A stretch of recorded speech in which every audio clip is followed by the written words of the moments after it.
स्थित सर्व मान्यवर, वेळेची मर्यादा लक्षात घेऊन आणि आदरणीय घोडे गुरुजींबद्दल सर्व मान्यवरांनी आपापले अनुभव या ठिकाणी व्यक्त केलेले आहेत. गुरुजींच्या प्रेमापोटी आपण सर्वांनी हा भव्य दिव्य कार्यक्रम या ठिकाणी आयोजित केला आहे. सर्वजण उपस्थित आहात. गुरुजींच्या कामाची आणि गुरुजींनी आजपर्यंत जी कर्तव्य सेवा आपल्या आयुष्यामध्ये केलेली आहे, पहिल्या शाळेपासून तर आज आपल्या या पिंपळ्याच्या शाळेपर्यंत त्यांचा जो कामाचा आलेख आहे, हा कामाचा आलेख एखादी व्यक्ती त्याच्या आयुष्यामध्ये किती मोठं काम उभं करू शकते. आणि म्हणजे आपण सहज म्हणतो की आयत्या पिठावर या गावडणं फार सोपं असतं, पण शिवनगरच्या शाळेतली दोन ग्रामस्थ या ठिकाणी बोललेत आणि शिवनगरच्या शाळेत गुरुजींच्या कामाचा अनुभव घेण्याचा आम्हालाही फार वेळा योग आला. एका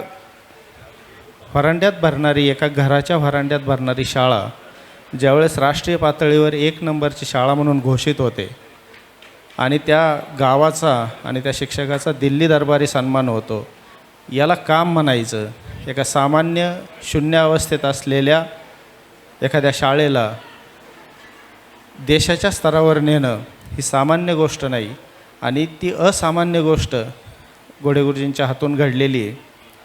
मग याच्यापासून उल्लेख होतो आहे की आदरणीय घोडेताईंनी त्यांना जी साथ दिली, ती साथ फार नशीबवान लोकांच्या आणि फार थोड्या लोकांच्या भाग्यात असते. अर्थात म्हणजे एका विनोदाच्या बाजूने मी सांगेल, पण गुरुजींचा इथं सन्मान होत असताना असाच एक प्रसंग झाला आणि 100 वेळा रक्तदान केलं म्हणून एका माणसाचा त्या ठिकाणी गावाने सन्मान आयोजित करायचं ठरवलं आणि त्या सन्मानात समोर यायच्या वेळेस त्याने सांगितलं की माझ्या पत्नीला बोलवा आणि तिचा आधी सन्मान करा. आणि लोकांनी विचारलं का? अरे म्हणले मी रक्तदान 100 वेळा केलं, पण तिने आठवलं नाही म्हणून मी साठवलं. अशा त्या भाग्यवंतांपैकी एक घोडे गुरुजी आहेत. आणि वैयक्तिक माझ्या आयुष्यामध्ये मी या ठिकाणी व्यासपीठावरून जाहीरपणे सांगतो की मला रागवणारा हा एकमेव शिक्षक आहे. मला आठवत नाही दुसरे कोणी शिक्षक मला रागवलेत, पण प्रसंगी तुम्ही गप बसा तुम्हाला अक्कल नाही म्हणणार हा एकटा शिक्षक आहे महाराष्ट्रात. आपल्याला कानडे गुरुजी गेले आत्ता या ठिकाणावरून, पण एक ठिकाण आहे जे साक्षीदार आहे आमच्या या सगळ्या चर्चांना. माझ्या काळजीपोटी सुरुवातीला आपण शांत राहायचं असतं, संयम ठेवायचा असतो, माघार घ्यायची असते. तुकोबांची गाथाही मला सांगितली आणि संयम आणि शांतता आणि माघार मी घेत नाही असं लक्षात आल्यानंतर कौटिल्याचं अर्थशास्त्रही मला सांगितलं. ते आहे एका माणसाने एकाच बैठकीत 2 रूपं मला त्या ठिकाणी दाखवली. त्या संघर्षाच्या काळात दिवसा भेटणारा एकच शिक्षक आहे हा.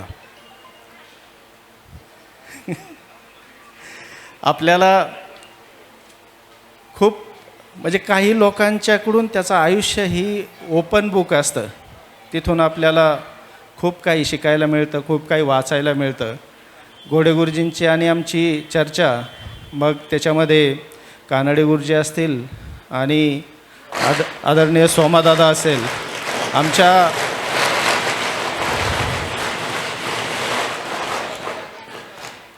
या प्रवासामध्ये जे विचारांचे साथीदार म्हणून घोडे गुरुजींसोबत आम्हाला राहण्याचा योग आला. त्यांच्याकडून अनेक गोष्टी शिकण्याचा योग आला.